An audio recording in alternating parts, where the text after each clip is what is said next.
Thank you very much to the Downtown Bay Forum for this great opportunity to be able to address such an exquisite membership. And welcome.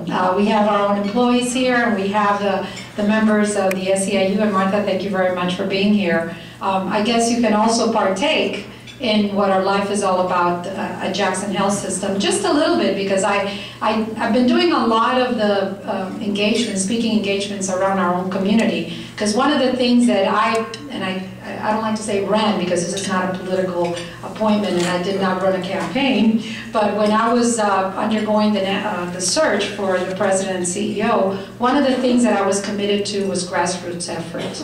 And it is really interesting how we always look at the greater picture and we always say, well, where does Jackson fall? Well, I always said that Jackson in Miami-Dade County is really an asset, and in this community it has been so for 90+ years. In the state, we're one of a few, and in Washington, we're one of many. Therefore, I commit to my community, and I commit that this is where I would start all my efforts. So one of the things that I have found out as I start going around and going to the chamber and so forth is very few people, even in our backyard, know what Jackson Health System is all about.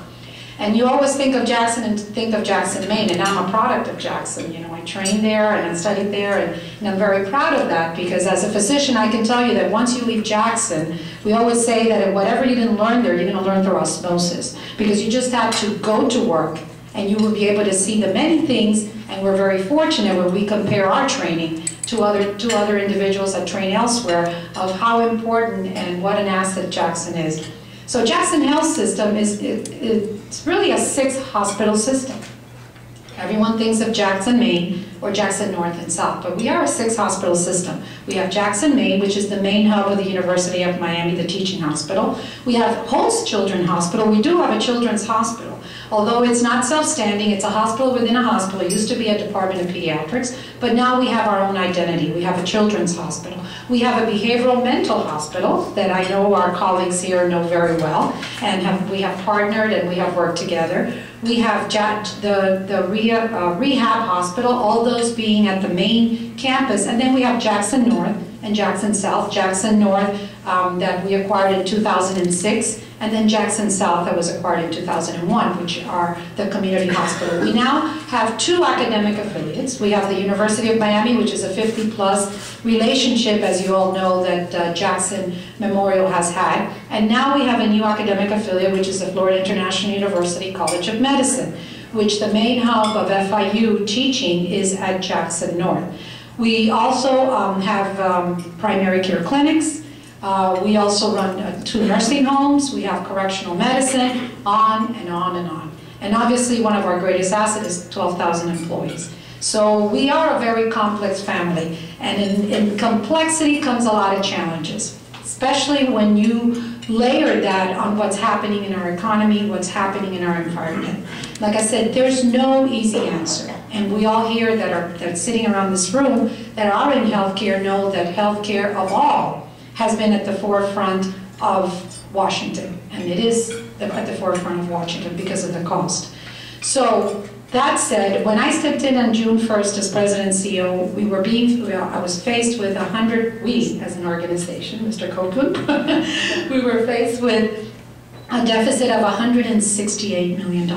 Obviously, at that time, we were at the last quarter of that current fiscal year, and immediately a 100-day plan was implemented. I always joke that says that the CEOs have 90 days, the President of the United States has 100, but I took the extra 10. I needed 10 plus more.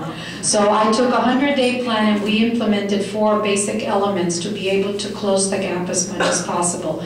And it was around cash acceleration, preservation, labor management, as far as efficiencies are concerned, and service line profitability and analysis. After the 100-day plan, prior to us presenting the budget at the County Commission, we were able to close that gap about $62 million, thus still being faced with $107 million. And then the difficult decisions began to appear, which is we looked at services, we looked at everything possible. I can tell you when we look at our revenue sources, which is the revenue side of our business, they've all been hurt. What are the revenue sources of Jackson? And again, Helen, I'm going to be very quick because this can kind of set the stage for a lot of Q&A, and I know that my esteemed chair loves numbers, but what are the revenue sources of Jackson? Number one, we all know, is the half penny, which all of you in this room were very, very proactive in getting the half penny through. And we have also the ad valorem, or the real estate taxes. I don't need to tell you what has happened with those two. The half penny comes from people going out and buying. As the economic downturn becomes very evident, and as more people become unemployed, people don't go out and buy. What has happened to our real estate values? I don't need to tell you what has happened to our real estate values. They have also plunged. So when we look at those two revenue sources, just in that arena, we have seen a $40 million drop. What are the other revenue sources? Well, obviously, we also are recipients of the DISH and the disproportionate share, and that pretty much has stayed pretty flat, because obviously we are a low income or disproportionate share charity safety net hospital. But then the other revenue side is what we get from patients coming into the hospital. With an unemployment upon us, we have more and more uninsured. Obviously, they go to the safety net. So we've seen a non-increase of uninsured. We've seen a non-increase in our charity care. Unaudited financials, and they are unaudited, the numbers that we will probably be looking at as we ended the fiscal year, which ended September 30th, we have increased our charity care by about $75 million. So challenges after challenges, but nevertheless, we're here because we want to look at opportunities. And there's so much that we can cut, but difficult decisions have to be made. Time is of the essence. Cash is low. You've all read about our days cash on hand. And the only thing I can say is that, we do have, and we are committed to continuing to work. We have been working with our labor union. We have been working with our partners. We continue to work on a daily basis, but time is of the essence. So those are the difficult decisions, such as what you read in dialysis. And again, Baptist Health System is represented here. I want to thank you, because that really also shows what a community can do when an asset such as Jackson is in trouble.